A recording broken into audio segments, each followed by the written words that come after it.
As public schools commence learning after 3 weeks of strike, 6 billion shillings have been released to facilitate smooth running of the institutions. The disbursement, based on 20% ratio at which the funds are released in third term, will help promote access, sustain retention, and enhance transition of learners. This is, however, not good news to rogue head teachers, since the ministry has come up with new strategies to ensure proper use of the funds.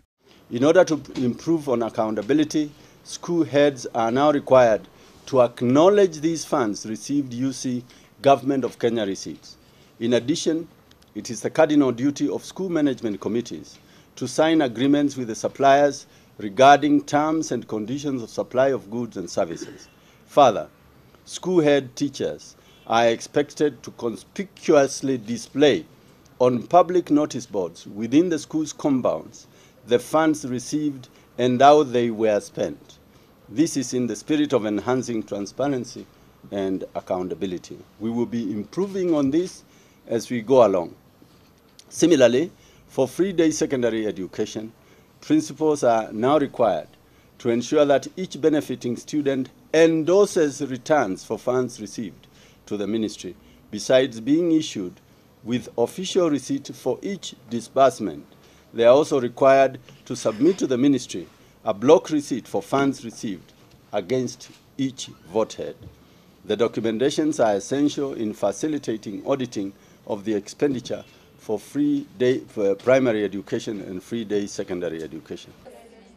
The minister also noted that the ministry will consult with its various stakeholders in order to determine an appropriate date for opening other than the agreed 4th February of 2013. He, however, noted that these terms examinations, which are set to end in mid-December, will not be changed to factor in private schools, as this will be unfair to students in public schools whose teachers have been on strike for the last 3 weeks. It's fair that I mentioned that I've had the public opinion and what people are saying about the calendar date for next year, February, and we will be calling a stakeholders meeting so that we can rationalize it to make sure that there is no misunderstanding regarding the opening of the school calendar for 2013. But for 2012, it is not negotiable. MUTULA called on all Kenyans to uphold peace during the election period so as not to affect the learning process, since many schools will be used as polling stations. He said a peaceful election is the best gift Kenyans can give the students during the time they will be using their schools as polling stations. Namkabo Werunga, GBS.